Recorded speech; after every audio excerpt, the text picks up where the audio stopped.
There's a specific kind of movie experience that doesn't really get talked about that much. Everyone loves to argue about whether a movie is good or bad, or overrated, or whether it deserves the awards it's getting, or even if it holds up upon a rewatch. But there's a third category of movie that sits outside all of that, and those are the movies that are undeniably great, technically impressive, emotionally honest, and incredibly well made, but also so draining that once you finish them, you already know you're never going back. You will never watch that movie again. And not because they failed at making a good movie, but because they succeeded too well.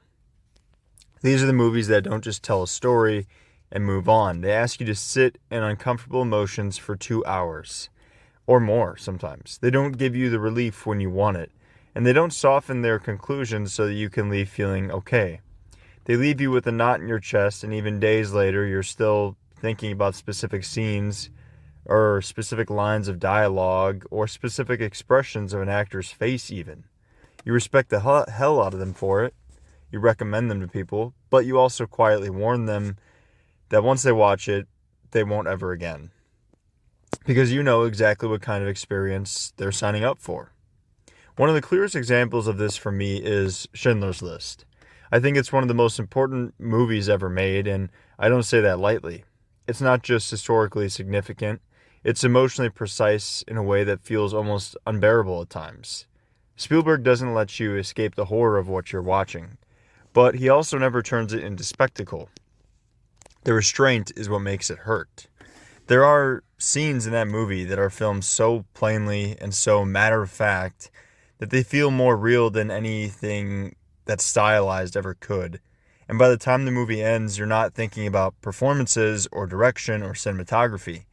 You're just emotionally drained. I'm glad I've seen it, but I think everyone should see it at least once. But I don't need to experience that weight again to understand its power or to remember it. Now, there are other movies that fall into these categories. Another one that stands out for me, especially recently, is Marley and Me, which is another complete end of the spectrum from Schindler's List, but still a tough watch for me nonetheless, especially because I recently got a dog, and, if you know anything about Marley and Me, you know why that makes it harder. Marley and Me shows the highs and lows of animal ownership, specifically dog ownership, and what it means to own a dog and what you mean to the dog, and what does the dog mean to you. And I've always been someone who has avoided pet ownership, if I can at least, not because I don't like them, but because I dread the feeling of losing them one day. I dread that day because I know it will eventually come. But my wife talked me into getting a dog, and you can't say no to that. And I was glad to, but I would be lying if I said this movie did not royally fuck me up, because it did. Specifically the line where Owen Wilson's talking about how, a dog doesn't care if you're rich or poor. It doesn't care about the color of your skin or what job you have.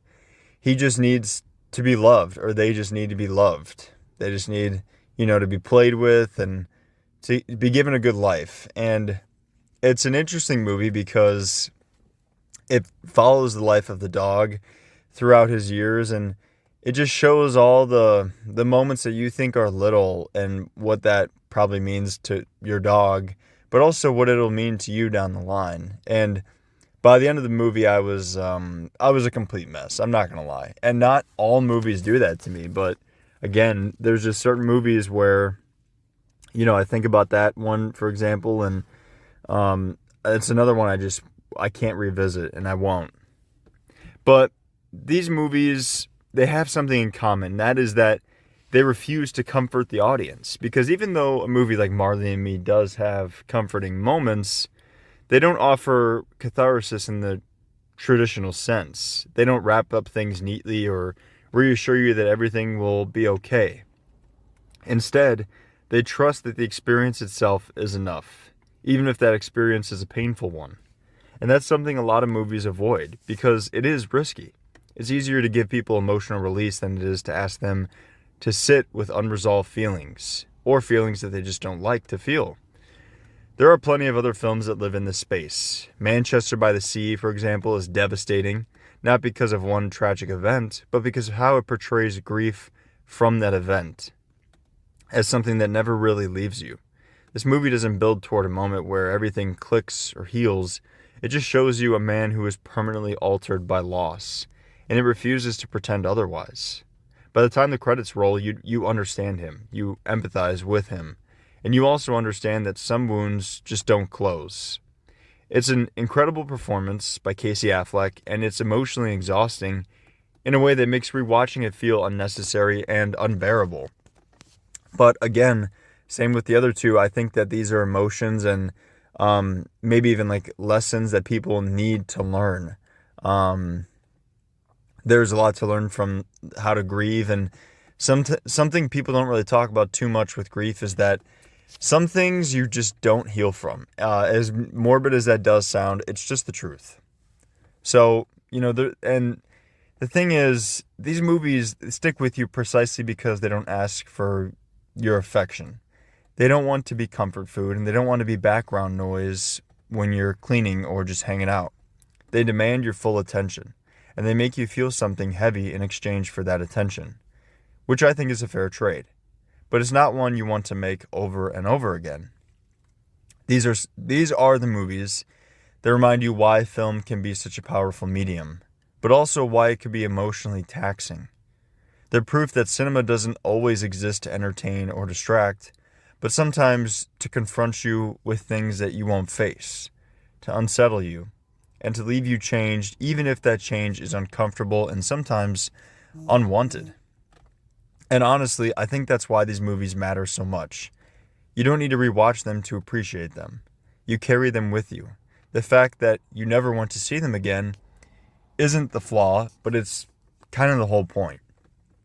And it's just something I wanted to talk about today because, like I said, I feel like these kind of movies don't get talked about enough, mainly because they're not that glamorous to talk about, but they are very important. And the ones I listed in this video specifically are important to me.